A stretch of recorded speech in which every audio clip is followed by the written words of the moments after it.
მოგესალმებით, გვესალმები მაყურებელს, მადლობა მოწვევისათვის. დიახ, იქ თქვენ მრავალფეროვნება ჩამოასახელეთ, ეგრეთ წოდებული ამ შემთხვევაში სამართლების ვერ დავარქვევ, ეს არის პირდაპირ დევნა საქართველოს მოქალაქეების, რომ მათ არ შეუძლიათ სხვადასხვა აქტივობები, ან ერთ შემთხვევაში თურმე რიგ ადამიანებს საქართველოს მოქალაქეებს და ალბათ არის ესეთი ბევრი ადამიანი, რომ პოლიტიკური პარტიის წევრობასაც უკრძალავენ და ასე შემდეგ და ასე შემდეგ. მე რა როგორ გონიათ ახლა მოდით ეს ზოგადად რო შევაფასოთ, ეს თაიგული ამ შემთხვევაში ამ სამართლებრივი მარაზმისა, რაც ხელისუფლებამ შემოგთავაზა, როგორ გონიათ ახლა ეს არის კარგი ცხოვრებიდან, მათი კარგი ცხოვრებიდან გამომდინარე? ეს არ არის მათი კარგი კანონი, რომელსაც გვე მაღიარე. ხო და აქ ძალიან ბევრი კომპონენტია, სხვადასხვა არის. ანუ სადაც ჩახედავ, ხო, სადაც ჩახედავ, ყველგან არის ანტიდემოკრატიული ქმედებები. რასაც ჩახედავ, რასაც ნახავ, რასაც გაანალიზებ და ამას ბუნებრივია, აქ ფიქრი არის და ჩვენც უნდა ვიფიქროთ, ჩვენი პარტიას ფიქრობთ სამართლებრივად, რომ ეს საკონსტიტუციო სასამართლოების ადამიანთა უფლებათა სასამართლო და ასე სამართლებრივი ბრძოლა ამასთან დაკავშირებით და სამართლებრივი სიტუაცია ამასთან დაკავშირებით. ჩვენ ალბათ შემდგომ გადავალთ იმ კიდევ სანქციებზე, რა სანქციებსაც და მე სანქციებს უწესებ, რასაც ხელისუფალი საქართველოს მოქალაქეებს და საქართველოს უწესებს, კონკრეტულ მოქალაქეებს სხვადასხვა აკრძალვებთან დაკავშირებით და ეს არის თუნდაც აი უკვე შედის ცვლილებები ამ შემთხვევაში და საქართველოს მოქალაქეებს ეუბნებიან, მე რა ჩვენ გვეუბნებიან, რომ დაუშვათ 6 წლის შემდგომ ავტომობილს ვერ შემოიყვან. წარმოიდგინეთ.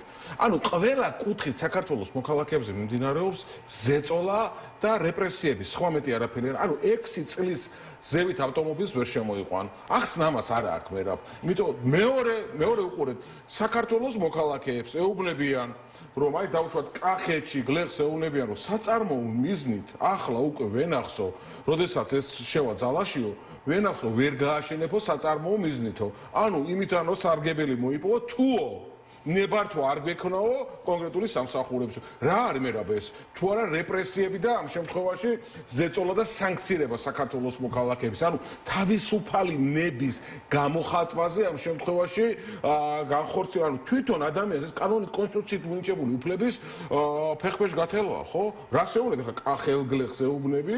ან იმერეთში, ან ქართლში, ან სადაც მოდი საწარმოო მიზნით მოყავთ ამ შემთხვევაში და აშენებენ, უბრალოდ და მოშენება მიმდინარეობს ვენახეს ახალ ვენახს ვერ გააშენებ თუ ნებართვა არ გეკნა ჩვენი ბატონო ან ვიღაცა პირების ან სამსახურის ნებართვა არ გეკნა აი ამ ვენახის გაშენებაზე. მეტიც მე რა განათლების რეფორმასო ეს განათლების რეფორმა კი არა ჩემი შეფასებით და ჩვენი შეფასებით ეს არის განათლების ნუ არის ფეხქვეშ გათელვა და კვლევა ბაბა რა არის ხო ამასთან დაკავშირებით როდესაც ეს მთელი თაიგული შემოაგდა არ დაგავიწყდეთ უკვე დასაცინი გაგვდით, ხალხო დასაცინია ეს ყველაფერი, რომ თურმე არქეოლოგია, ოღონდ რა არქეოლოგიაზეა საუბარი, კოსმოსის არქეოლოგია უნდა შეასწავლონ ხალხს და ასტროარქეოლოგია. ერთი წუთი საერთოდ რაზე ფიქრობენებს თქვათ მაშინ, რომ ფიქრობენ, რომ ასტროარქეოლოგია შესაძლებელი იყო, ფიქრობდნენ ასე ვთქვათ, შეესწავლათ ადამიანებისათვის და უცხო პლანეტელებთან სამეთყველო ენა.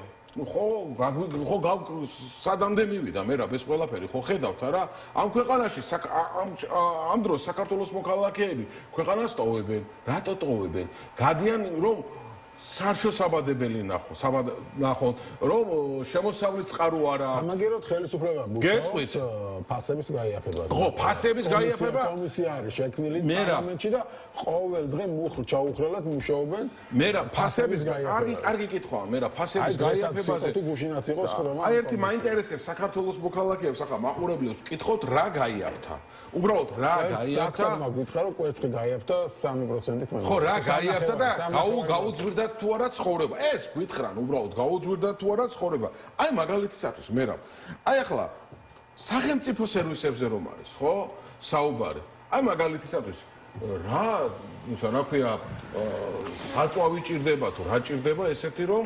გააძვირეს ამ შემთხვევაში მომსახურება აი პასპორტის აღებაზე როგორც ვიცი 50%-ით არის გაძვირებული ბჭო პირადობის მოწმობის აღება გაძვირდა ქორწინების რეგისტრაცია გაძვირდა საერთოდ თანხარ უნდა იყოს ამასთან დაკავშირებით, როდესაც ყველამ ვიცი თუ როგორი სიტუაციაა, რომ შობადობასა და სიმტილიანობასთან დაკავშირებით თანაფარდობა როგორია, ბიზნესის რეგისტრაცია, გაძვირება. აი ამებს აქ რა არის, აქ რასთან არის დაკავშირებული, რამე დისტრიბუციაა საჭირო, შემოტანა ჭირდება ამას თუ რა ჭირდება, რასთან დაკავშირებით ხდება ამათი გაძვირება, იმიტომ რომ ყოველდღიურად საქართველოს მოქალაქეებს ჩვენ საქართველოს მოქალაქეებს გვიძვირებენ ყველაფერს და აი რაც კი შესაძლებელია მე თქვენ გითხარით ახლა ის რეპრესიული ამ შემთხვევაში ნორმები რაც შემოდის რომ თუმე ვენახი ვერ უნდა გააშენო ნებართვის გარეშე საწარმოო მიზნით და ვერ უნდა გაყიდო ანუ ამ შემთხვევაში და იქ 6 წელზევით ავტომანქანა ვერ უნდა შემოიყვანო მე რა რისთვის არსებობს ტექნიკური დათვალიერება და ტექნიკური დათვალიერების ცენტრები ეს ვინმე მახსნას მაშინ ხო გავდივართ ჩვეულებრივად არის წუნი მიდიხარ ამ წუთს ამ შემთხვევაში ასწორებ მაშინ რისთვის არსებობს აი რა აზრი აქვს ხალხმა გითხარით მაშინ რისთვის რომ საქართველოს მოქალაქეებს რა შემოსავალი აქვს რომ სალონებიდან ახალი მანქანები გამოიყვანო თუ რაზე არის მინიშნება რომ ის რა ქვია რუსული ჯართები უნდა იყიდონ თუ რაზეა ხო რაზეა მინიშნება საერთოდ აი ვინმე ახსნას ვინმე საერთოდ ახსნა მოუძებოს ამ ყველაფერს თუ ჩემი ავტომობილი ან თქვენია ჩვენი მოქალაქეების ავტომობილი ამ შემთხვევაში 6 ის რა ქვია აკმაყოფილებს ყველანაირ მოთხოვნებს და მე იმის მომხრევა რომ გარემოს დაცვითი იქნება უსაფრთხოებითი იქნება თუ რაც იქნება ყველა ნორმები უნდა იქნას დაკმაყოფილებული პირველ რიგში კი ეს უნდა იყოს დაკმაყოფილებული და თუ აკმაყოფილებს შენ რას უგზავნო ამ ადამიანს? აი რას უკრძალავ ამ ადამიანს, რომ ყავდეს ამ შემთხვევაში და შემოიყვანოს 6 წელზევით პლუს ავტომობილი, რომელიც შესაძლებლობაც აქვს უფრო, რომ უფრო ეს ხო ფუფუნების შესაძლებლობა არ არის. ეს ხო აუცილებელი შესაძლებლობაა. ავიღოთ თუნდაც ბიზნესი, სოფლში იქნება, ქალაქში იქნება ადამიანები, რომლებიც მცირე მეწარმეობით არიან დაკავებულები და ჭირდებათ ავტომობილები, ხო? იმათ რას ეუბნები? რას ეუბნები იმ ადამიანებს, რომ რომელიც საარსებო წყარო ავტომობილი რას ეუბნები, რომ ვერ შემოიყვანოს უნდა ავტომობილი და ვერ უნდა წარმოოს ამ შემთხვევაში თავისი ბიზნესი და ვერ უნდა იყიდოს? აი ესეთ სიტუაცია აქვს ქვეყანაში, აი იმას აკეთებენ ყოველდღიურად. აი ეს არის შემიძლია გითხრა. კი ბატონო, და ამის საბრძოლოდ რას აკეთებს ოპოზიცია? ერთი ფლანგი გაერთიანდა და თითქოს იყო ეს მოთხოვნა, რომ აი გაერთიანდით, რადგან რაღაც ალტერნატივა დაფიქსირდეს. ხალხში ეს მოთხოვნა არის, რომ ხალხი კითხულობს ქუჩაში, რომ კარგი აი ბიზინა და ქართულზე არ მოგწონს, მაგრამ გითხარით ვის მიცეთ ხმა, აქეთ ვინ არის? ანუ ადამიანებს უნდა დაინახონ ალტერნატივა. და ამ აქეთკენ გადადგმული გზა იყო ესე გაერთიანება, მაგრამ ლელო არსამობს ამ გაერთიანებაში შესვლაზე. პირველ რიგში როგორ აპირებთ აი ამ ალტერნატივის შექმნას? აინტერესებს. ჩვენ ალტერნატივასთან დაკავშირებით, რასაც ქვია ოპოზიციურ ფლანგზე ალტერნატივასთან დაკავშირებით, იცით რომ ლელო არის დამოუკიდებელი ძლიერი პოლიტიკური ძალა, რომელიც დამოუკიდებლად და ძლიერად ამ შემთხვევაში ძლიერდება, ხოლო კონსოლიდირება იქ გარკვეული ოპოზიციური ძალების რაც შეიქმნა ეს ბუნებრივია მათი გადასაწყვეტია პირველ რიგში უნდა ითქვას რომ ეს გარკვეულწილადაც ორგანულიც არის მათი სოფხედველობრივი თავიანთი ამ შემთხვევაში წარმომავლობიდან გამომდინარე და ასე შემდგომ და წარმატებებს უსურვებს თავიანთი გადასაწყვეტი და თვითონ გადაწყვეტეს ეს ყველაფერი ამ შემთხვევაში ბუნებრივია ხოლო ლელო ძლიერი საქართველო კოალიცია ლელო ძლიერი საქართველო ბუნებრივია დამოუკიდებლად აგრძელებს ამ შემთხვევაში მუშაობას საქართველოს მოქალაქეებთან ჩვენი მთავარი ამოსავალი წერტილი არის ახალი საპარლამენტო არჩევნები და ბრძოლა ამ ახალი საპარლამენტო არჩევნებისათვის თუ მერაბ თანხwebdriver არ იქნება დაუშვათ ლელოს ხედვებთან ლელოს მიმართულებასთან ხო ჩვენ გარკვეულწილად რაღაცა კონსულტაციების საუბრის პრობლემა არავისთან არ გქონია და არავის არ იქნება თუ თანხwebdriver იქნება არა ზოგადად საუბრის ხოლო გაერთიანებას რაც შეეხება თუ ალტერნატივა როგორ უნდა შეიქმნას სხვაგვარად თქვენი ასე მერაბ და მივალ იქ იმასთან დაკავშირებით და მივალ თავარი რა არის მერაბ ამომრჩეველს არჩევის უფლება არ უნდა წავართვა და მრავალფეროვნება არ უნდა წავართვათ ოპოზიციურ პოლიტიკურ ველზე ამ შემთხვევაში ეს იყო 2024-ში და ერთი დავასრულებ ეს გაყალბების რესურსი ვერ გადაილახა ამით და მაგებს ლაპარაკობ ძალიან სწორი იყო და სწორია ზოგადად, როდესაც ამომრჩეველს არ უნდა წაართვა, ჩვენ ამას ასე ვუყურებთ, მრავალფეროვნებისა და არჩევის შესაძლებლობა არ უნდა წაართვა.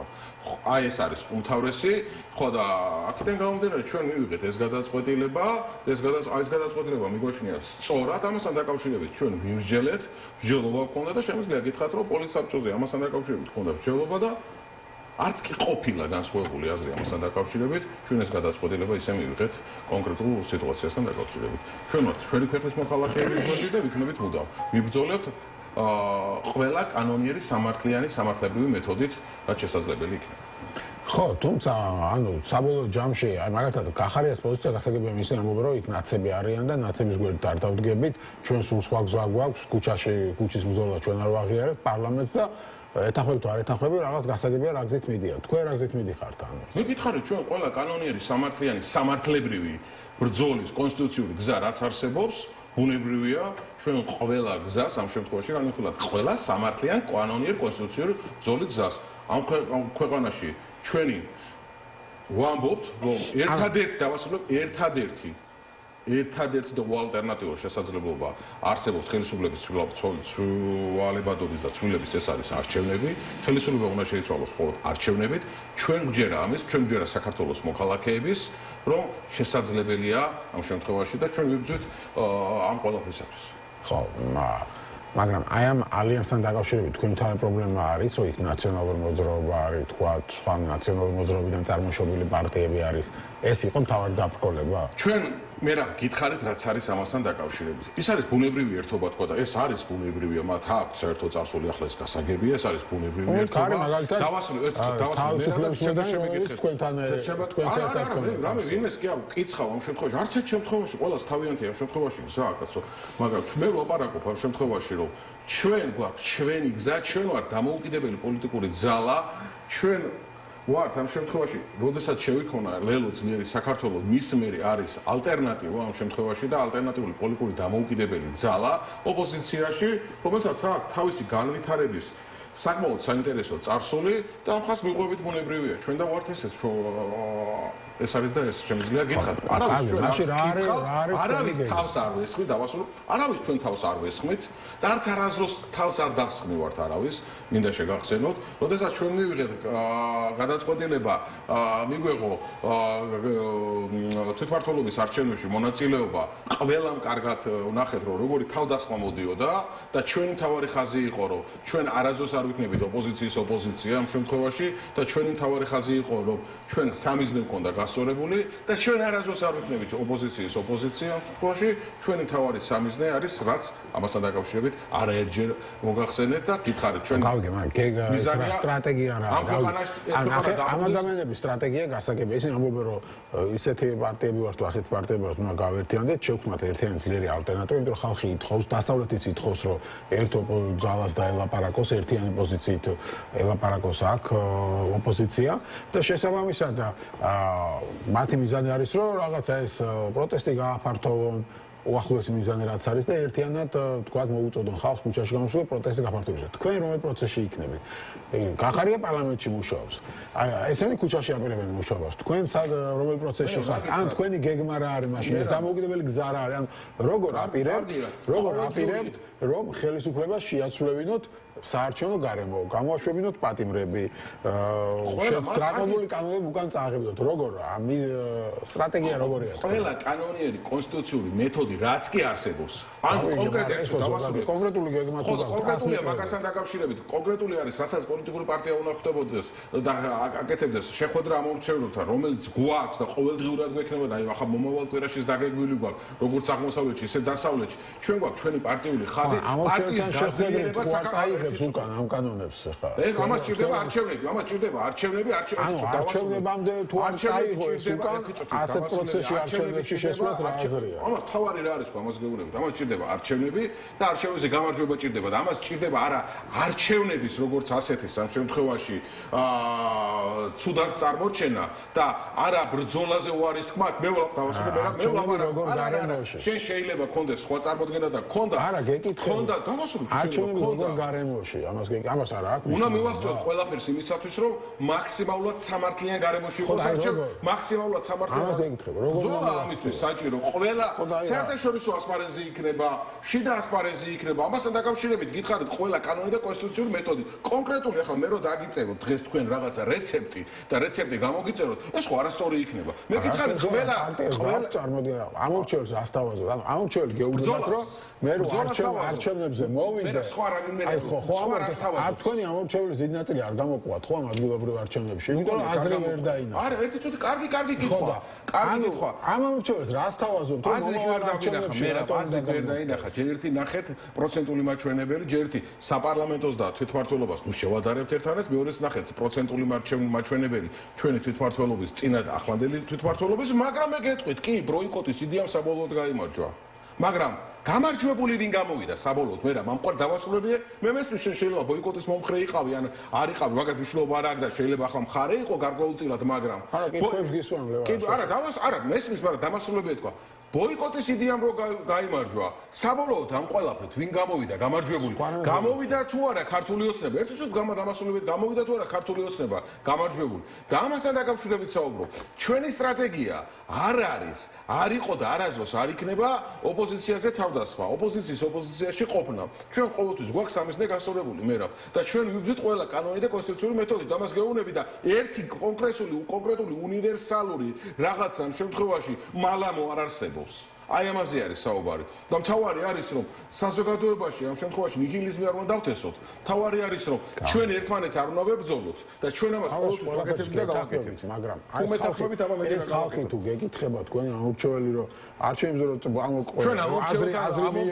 არჩევნებს აქვს აზრი ჩვენ ამას ვეუბნებით ყოველ შემთხვევაში ყოველთვის ვეუბნებით ყოველ შემთხვევაში ვეუბნებით რომ აზრი აქვს ჩვენ ვიბრძვით ერთად დავასრულოთ ჩვენ ვიბრძოლებთ და ვიბრძოდით და ყოველთვის ვიბრძვით პოლიტიკური ტყვეების, პოლიტიკური პატიმრების გასათავისუფლებად, ხო? ამასთან დაკავშირებით, აი რა საკეთებთ სიტყვა ეს არის.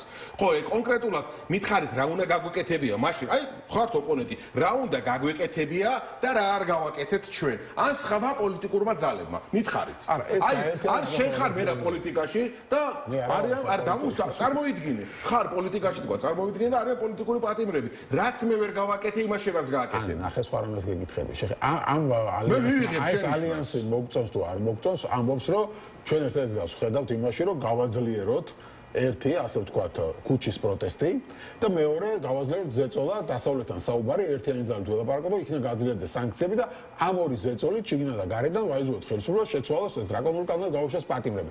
ამ საქმეში თქვენ მათთან ერთად არ ხართ, ხო როგორც ვთქვით? თუ ხართ, მაშინ არა ვარ, მე რა. ჩვენ მომისმენი ქუჩის პროტესტი ერთი წუთი, მე რა. რაც კი ერთი წუთი, მე რა. მათ რაღაც გეგმა აქვს, ეს გეგმა იმუშავებს თუ არ ვიცი. ხო, მაგაზია საუბარი. ეს არის პოლიტიკური გაერთიანება, პარტიების პარტიების ამ შემთხვევაში გაერთიანება, გარკვეული ოპოზიციური პარტიების გაერთიანება. მე გეუბნებით რომ აქეთ არის სხვა სიმძიმის ცენტრი, ეს არის ლელო ძლიერი საქართველო, რომლის მიზანი არის ამ შემთხვევაში სამართლიანი საარჩევნო გარემო, რომლის მიზანი არის პოლიტიკური პატიმრების გათავისუფლება და რომლის მიზანი არის ქართული ოცნების დამარცხება. მითხარით რაში არის წინააღმდეგობა, რაში ვარ წინააღმდეგობა? ჩვენ ერთი წუთი. თქვენ მეუბნებით რომ გინდა თუ არა, ერთი წუთი. თქვენ გეუბნებით რომ გინდა თუ არა, ერთი წუთი. დამასრულე, რატომ არ ახართ იქ ერთადო და მე გეუბნებით რომ ხა ზეთი და წყალი ხშირად ვერ ერევა ერთმანეთს. მე გეუბნები, და ხშირად საერთოდ ვერ ერევა დადესკო რაღაც, აი ასე უნდა ვიმუშაოთ. მე რა, თქვენი გეგმა რა არის? ერთი წუთი. ჩვენი გეგმაც რაც არის ამას გეუბნები ჩვენი გეგმა არის პოლიტიკური პარტიების გათავისუფლება ხო და მიზანიც არის და გეგმაც არის და ამასთან დაკავშირებით და სხვა რამეა მიზანი და არა დამასრულებია მე რა ხო და ამისთვის ვიბრძვით ამას გეუბნებით ჩვენ ამისთვის ვიბრძვით კონკრეტულად ამას გეუბნები და ამის მისაღწევად ვიბრძვით აი ეს არის თავი